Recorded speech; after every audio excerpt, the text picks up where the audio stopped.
Sa first time, hatid ng Sunsilk Damage Repair.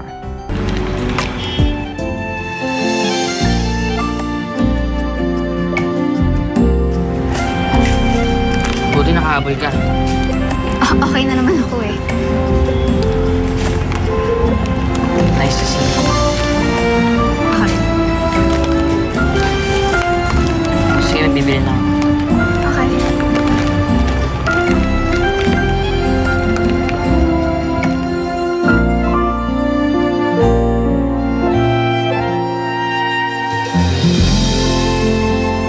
Ano, check? Ay, lagot! Oo, wala kang Akala laman, nyo, no? makakalusot kayo, no? Wala na! In fairness, these are the latest models talaga, oh. 32 gig, tas 5 megapixel camera, ang ganda! Sir, may 12 na ngayon! Ay, nga! Shut up! Halika, mag-pictorial tayo, Kim! Ay, sige. Pero make-upan mo muna ako, ha? Tapos doon tayo sa pan, doon tayo mag-picture, ha? Kasi may makeup ang kita doon sa pond, pero dapat nandun ka sa loob ng pond mismo as Jezebel. At topless. May nakakatawa? Ha? Ay, nakakatawa talaga. Students, listen. Hindi ko gusto ang behavior ninyo.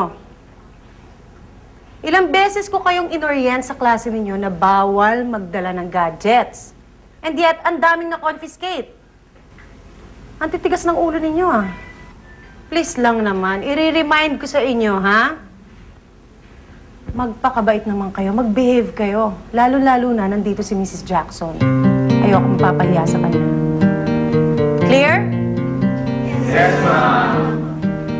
And ayoko maingay pagdating sa respective rooms ninyo. Since kulang ang ating facilitator, ang mga sophomores and juniors magsasama sa retreat. Ang mga seniors naman sa kabilang building. Okay? And i-remind ko lang ulit, you must be at the retreat at all times. Bawal ang visitors or guests. Okay?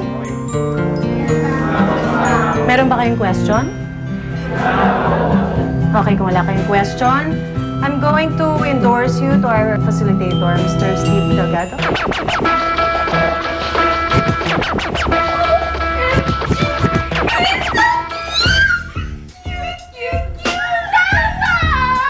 Okay, hello students. I'm Sir Steve. At isa ako sa mga magiging facilitators nyo dito sa retreat. Okay, so bago ko i-discuss sa inyo ang iba pang mga do's and don'ts, let me ask, is there any expectations or goals that you want to achieve after this retreat? Sir, Yes, Miss? Santiago po. Okay, Miss Santiago. So, what's your expectation? Sana lang po, sir, yung mga may samaan ng loob dyan. Magbati-bati na. Diba po? Okay, that's good.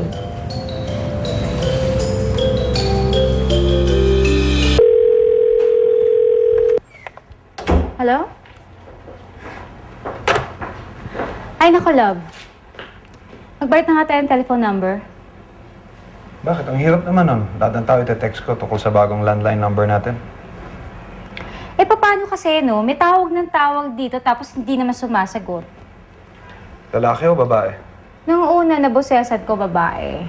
Tapos yung sumunod, ayaw naman magsalita. Siguro, hindi ako yung gustong kausap. Teka, kauwi mo lang galing munisipyo, ah. Bakit base ka? Hindi, meron kasing pa-dinner si Mayor. Iniimbita ako. Medyo kailangan ko magpalakas ngayon dahil may inaantay akong promotion. Kaya malilate ako. Okay? Sige. Uwi ka agad, ah. Hoy! Mahiyak naman. Para ng anak mo yun, ano? Uy, sobra ka naman, hindi naman, ano?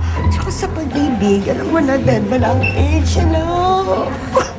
16? Yeah.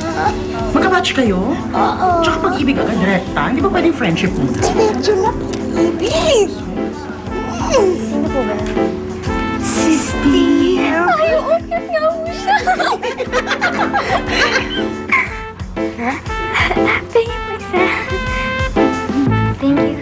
Thank you po. Tama. Okay, students, listen up.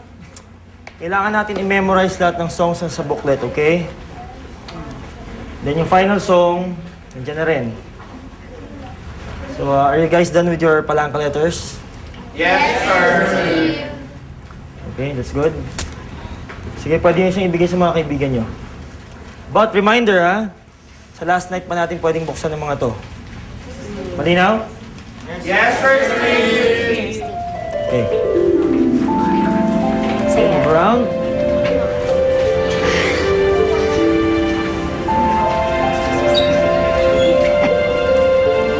Lucas. Para sa'yo. Hindi ko matatanggap yan.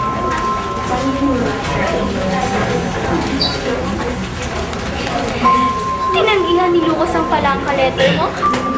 Ouch! It hurts, no? Kawawa ka naman. Loser! Ang sakit kaya nun. I smell friendship over. Alam ko na yun.